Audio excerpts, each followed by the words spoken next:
Jay, round one, it had absolutely everything. You know, it had close finishes, upsets, the lot. So let's just go on and dissect what was an excellent round.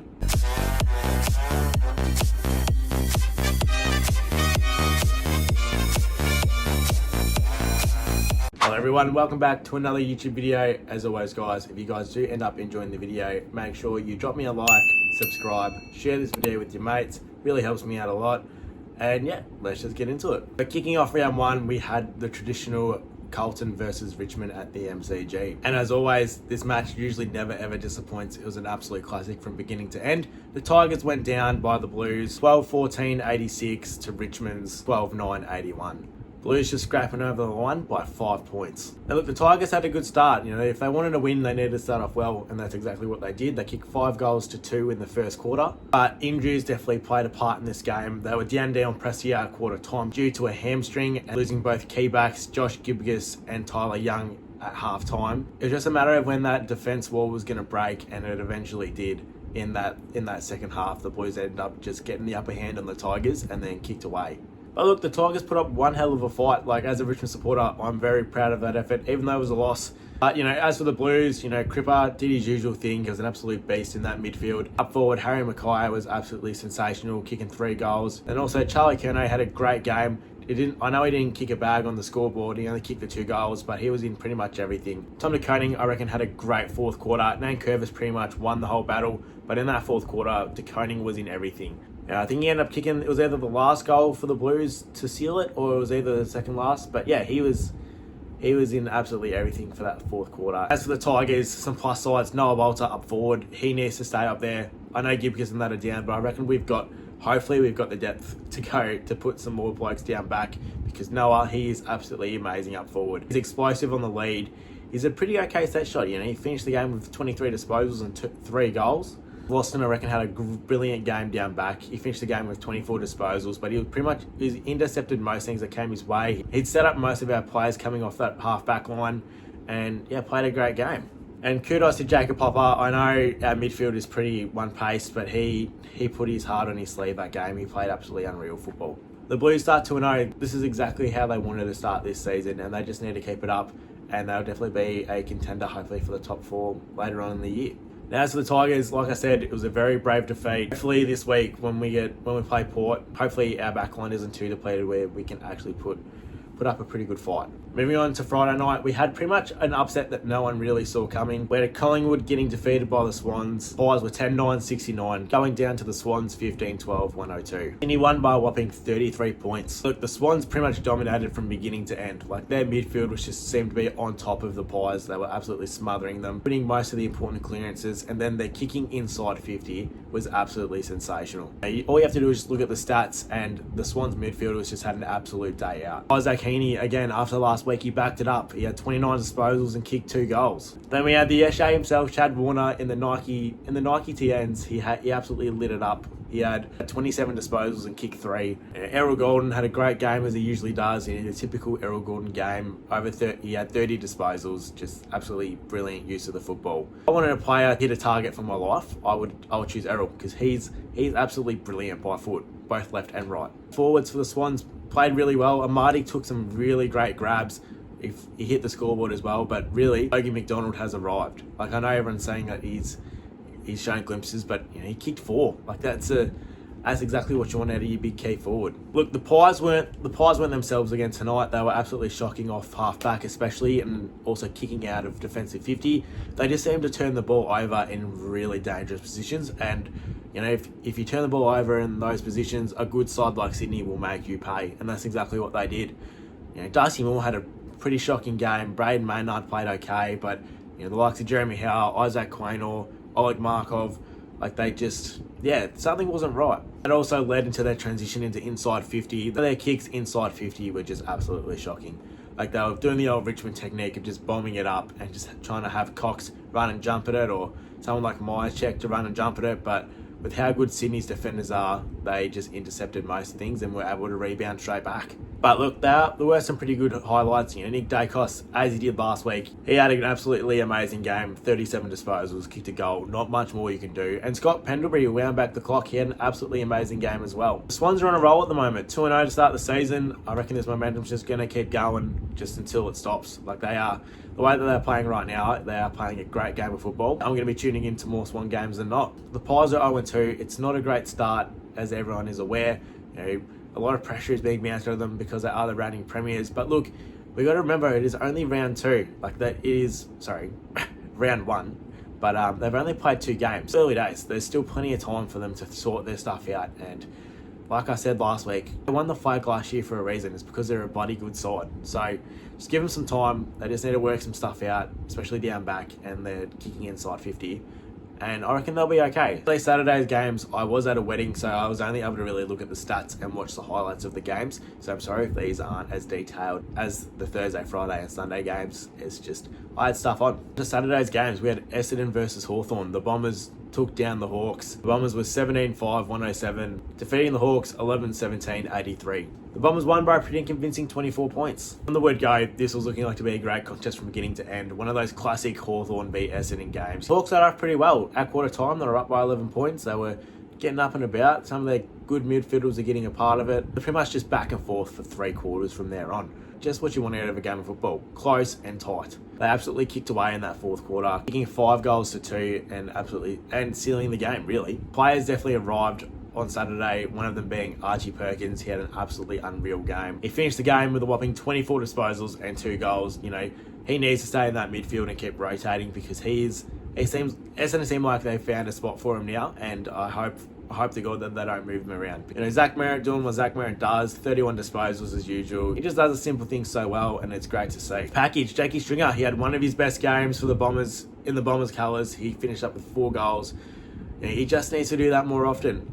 He actually looks pretty fit than he has been the last couple of years. Looks like he's lost a little bit of weight, slimmed down a bit. So, look, this might be the year for the package. I know Kyle Langford had a pretty quiet first half. At most, in that second half, he was able to put his name on the scoreboard and kick 3 very important goals, which eventually helped the Bombers win. As for the Hawks, they had some great players as well on the day. So, Dylan Moore, as usual, the little pocket rocket, finished with 3 goals. He's a great small forward. James Warble had a great game as well, finishing with 29 disposals. As for the new recruits, Jack Ginnivan, he kicked 2 in the first half. It was quiet after half time. And then the other recruit, D'Ambrosio, he had an absolutely unreal game. He finished with 29 disposals. So look, if he can do that, not every week, but more times than not, the Hawks have found someone. Look, the Bombers, they look great. They looked great on Saturday. Their defence played well, midfield, forward line, all played really well. They just need to keep it up and see where they go this year. Now, the Hawks will take a lot out of this loss, and hopefully they'll take what they learned going into next week against Melbourne. This is a result I reckon everyone saw coming. The Giants got the job done very comfortably over North Melbourne. Giants were 17-19, 121, beating North Melbourne 13-4, 82. The Giants won by a very comfortable 39 points. Credit to North, they rocked up for the first 2 quarters. They actually played some pretty great football. To only be 3 goals down at half time is actually pretty good, considering where the Giants and North Melbourne are at. North played pretty well. Giants had an absolute field day with them pretty much after half time. They were absolutely dominant. And the stats speak for themselves. Tom Green, 37 disposals and 1 goal. The Green Machine doing what he does. Another 3 Brownlow votes. Definitely, if you haven't put him in for your Brownlow, pencil him in because he's dominating. He is absolutely dominating right now, and I reckon this is not going to be the last game where he has over 30 disposals and kick a goal. He's a freak, Tom Green. The midfielders of Canelio and Kelly, they both had amazing games. The GWS forward line, absolutely sensational as well. Jesse Hogan kicking 6 goals, Callum Brown kicking 2, and Jake Riccardi was able to bob up and kick a couple as well. So many options up forward, and they're great through the midfield, and they're extremely solid down back. The Giants are just doing everything right at the moment. As for North Melbourne, yes, they did go down in defeat, but they had some great players on the day. Harry Sheasel, the reigning best and fairest winner for the Kangaroos, had a great game, finishing the game with 32 disposals. Nick Larkey, 3 goals, there's not much more you can do. Great game by Larkey. It's the debutants that they picked up from last year in the draft. They gave us a glimpse on what we can see from these 2 absolutely young guns. McKercher finished with 22 disposals and Dersma finished with 10 disposals and 2 goals. So the sky's the limit for these kids. And the Giants, like I said, they're in an absolute tear at the moment. The Orange Tsunami is in full effect. 2-0 to start the season. Doesn't get much better than this. As for the Kangaroos, they've just got to try and be more competitive for 4 quarters. Like their defense still was really struggling, and that's just because they're riddled with injuries down back, and they just don't have enough depth. But everywhere else on the field, it's looking pretty okay. We had the Cats up against the Saints in an absolute throw. The Cats only just got the job done by late surging St Kilda. Cats were 10-16, 76, just winning over the Saints to 9-14, 68. It's an absolute classic from beginning to end. St Kilda started off really well, had all the momentum in the first quarter, but then the Cats just kicked away for a bit. I think they were up by 20 points at one stage in that fourth quarter. And yeah, the Saints just had an absolute surge. It was at Cardinia Park. The home crowd got involved and was just enough to get the Cats over the line. And the old heads from Geelong absolutely turned it on. Patrick Dangerfield had one of his classic games to remember. He finished the game with 25 disposals and 1 goal. The goal was the last goal that Geelong kicked in the dying couple of minutes of the game to seal the game for the Cats. So great game by Paddy Dangerfield. Jeremy Cameron doing what he does, kicking 2 goals, kicked an absolute cracker gets it from the wing and then goes to the boundary and kicks the snap. Absolutely unreal goal. That's pretty much already goal of the year. And then, the Geelong's youth, they're starting to come together. Max Holmes had a great game with 23 disposals, and the young kid, Ollie Dempsey, bloody bobbed up for 3 goals. So the Saints, they were no slouches either. Most of their players had really great games. Jack Steele back to his contested best, finished with 25 disposals. Rowan Marshall continues to be one of the great ruckmans in the league, finished with 19 disposals and 36 hitouts. Ollie Bonner, for his official first game as a Saint, had a great game as well, 28 disposals. 2 top pillar for the Saints played really well. Max King finished with 2 goals and Tim Memory finished with 3. Both the Cats and the Saints both had some great positives come out of that game, and hopefully both will take what they learnt going into next week. One thriller after another. This game was absolutely unreal. Gold Coast Suns just got over the line by a surging fourth quarter Adelaide Crows. Suns were 8-12, 60, getting the job done, to the Crows 8-6, 54. The Suns only won by 6 points. Like I said, it was an absolutely thrilling game, but look, for 3 of those quarters, the Suns absolutely dominated. They went to the last quarter going up by 29 points. You would have expected them to just keep kicking on. I know in really wet conditions, but to just kick on and just finish the job. But leave it to the Crows to absolutely surge in that last quarter and absolutely turn the game on its head. Suns only kicked 1 goal to the Crows 5, and the Crows would have had a set shot to win the game in the last couple of seconds if he had held that mark. As we come to expect, these Gold Coast midfielders, I know it was a wet game, but they had absolutely stacks of the ball. Sam Flanders, 35 disposals. Noah Anderson, 35 disposals and a goal. And the contested beast, Matty Rowell, just doing what he does. Just the casual 29 disposals and 1 goal. So that midfield is absolutely clicking at the moment. And I know it wasn't a great day for the forwards, especially for the Suns. I think Ainsworth kicked 2, and Roses kicked 2 as well. Where the Tools just couldn't take a mark to save their life. As for the Crows, they had some great players. The older veterans, Rory Laird and Matt Crouch, had great games. Laird finished with 30, Crouch finished with 33. They were to the 2 excitement machines, the dynamic duo of Josh Rachele and Isaac Rankin. They were pretty much the main reason why this game was flipped on its head. Rankin finished the game with 2 goals, and Rachele absolutely, after a really quiet game, ended up kicking 3 goals. Look, I know it's round 1. I'm sure Dimmer, the great coach that he is, he's going to keep ticking away at this game plan and just, work out the fine kinks and stuff and get everything rolling. But this is the second week in a row where they've let sides kick more than 5 goals in a row without a response. Can't let sides do that, especially the good sides, because they will make you pay more ways than one. And as for the Crows, great way to finish off the game, but they just need to be in it for 4 quarters. To rock up only really after half time, they just need to be more consistent. Moving on to Sunday games, we had Melbourne go up against the Western Bulldogs. This one was pretty one-sided. The Demons got the job done quite convincingly. Demons were 16-13, 109, defeating the Bulldogs 9-10, 64. The Demons won by 45 points, so really, the Demons dominated from beginning to end, especially in that midfield. Their midfielders absolutely had stacks of the ball, and their intercept defenders and Lever and May were just all over them. And the midfielders got it done. Jack Billings in his first actual debut for the Demons had a great game. 23 disposals and 1 goal. Petrarca does what he does, 26 and 1. Clayton Oliver, the casual, 35 disposals, and Jack Viney as well, 23 disposals and a goal. So look, they're getting goals out of their midfielders, which is exactly what they needed, because up forward, they didn't have the best day up forward. Bailey Fritsch was pretty quiet. Cade Chandler kicked 3, Cozzy kicked 2, so look, their smalls definitely helped. Stephen May also had an absolute day out, 25 disposals. They got their hands on the ball, the Dogs, but their kicking inside 50 was absolutely woeful. Demons kicked to 52%, while the Dogs managed only 45. So like, not even half of their inside 50s resulted in a score. But, Tim English, one of the best ruckmans in the league for a reason. He had a great game, finished the game with 23 disposals. The Bont doing what the Bont does, just a classic Bont game, 25 and a goal. You can only do so much. And then Jamal Ugo-Hagan also had a great game. He finished with 2 goals and 14 disposals. Everyone else just didn't seem to be there. They were, to be fair, there were more players like Libra and stuff. They definitely gave it a good crack. But yeah, they just got some issues, the Dogs, and they just need to find a way to fix them. But now, as for the Demons, a great response after last week in Sydney.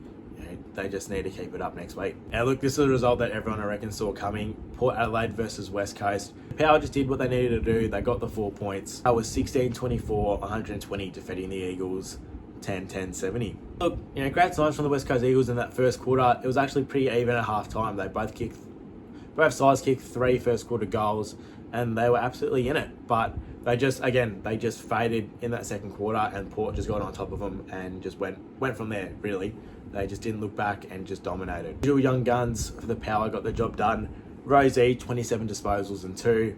Zach Butters, 27 goals and 1. Jason Horn-Francis, 20 disposals and 2 goals. Charlie Dixon could have had a day out. He had 3 goals, 3. And then speaking of that, really, the Power should have won by a lot more. Kicking 24 points, they need to go and just do some goal kicking practice. Finn Layson didn't kick any goals, but scored 4 points. Marshall only scored 3 points and kicked no goals. Dixon kicked 3 points, and Miles Bergman also kicked 3 points. So right there, that's 13 scoring shots. If you convert half of those, the scoreboard looks a lot more than what it should have. But look, one more you can say, the Power got the job done. That's all they needed to do. Great win by the Power. They versed the Tigers this week, which I'm going to be there. I cannot wait. As for the Eagles, they just need to be a bit more competitive in a 4-quarter effort. It was great to start off that first quarter really well, but they're going to be without Allen for a little while, so things are just looking a little bit shaky there for the Eagles. Then moving on to our last game of round 1, we had the Freo Dockers go up against the Brisbane Lions. It was the Dockers, surprisingly for me, getting the job done. The Fremantle Dockers were 4-9-93, defeating the Lions 10-10-70. Tight first quarter, the Lions just seemed like they had the momentum going into quarter time. Fremantle only kicked 2 to the Brisbane Lions 4, so I would have thought that the Lions would have just gone on from there and getting the job done, but it was pretty much the opposite, really. From there on, the Dockers had all the momentum. Because the Dockers were at home, they had the home crowd, all that momentum. The Dockers really just didn't look back and just was able to just control the game on their terms. In reality, it was just more of a battle of who could convert inside 50. Fremantle had 50% inside 50s compared to the Brisbane Lions' dismal 37%. They're also beaten in the clearances, which you would have thought, they've got Dunkley, they've got... I know they didn't have Lachie Neale, but they've still got some great players like McCluggage. Jack Bailey had a quiet game as well. Dockers youngsters absolutely shined. They were absolutely brilliant on Sunday. Caleb Tarong, 46 disposals. Hugh Brayshaw, 32 disposals. Jai Amos, 3 goals. Josh Tracy, 3 goals. And then Luke Jackson with 2. So it's a great win for the Dockers. Hopefully they take all this momentum and game plan that they used at Optus and just take it anywhere, because that's a pretty exciting brand of football. As for the Lions, look, Danaher and Hipwood did both kick 3 goals, but all their other forwards was pretty much non-existent. Charlie Cameron didn't hit the scoreboard. I reckon Fremantle are going to be really good at home. They're definitely going to pip a couple of sides to go up and play them. As for the Lions, 0-2, not a great start, but again, it's still early days. They can, they just need to tinker with a few things. And pretty sure they get Lachie Neale back after the bye. So, that's a great inclusion, very handy inclusion. And hopefully they take the time away just to tinker some things and come back better. And that was my wrap up of round 1. And as always, guys, if you guys do end up enjoying the video, make sure to drop me a like, subscribe, comment down below what you guys thought, all that fun stuff. Go check out my socials, Instagram, TikTok, you know the deal. And I'll see you guys in the next video. Cheers.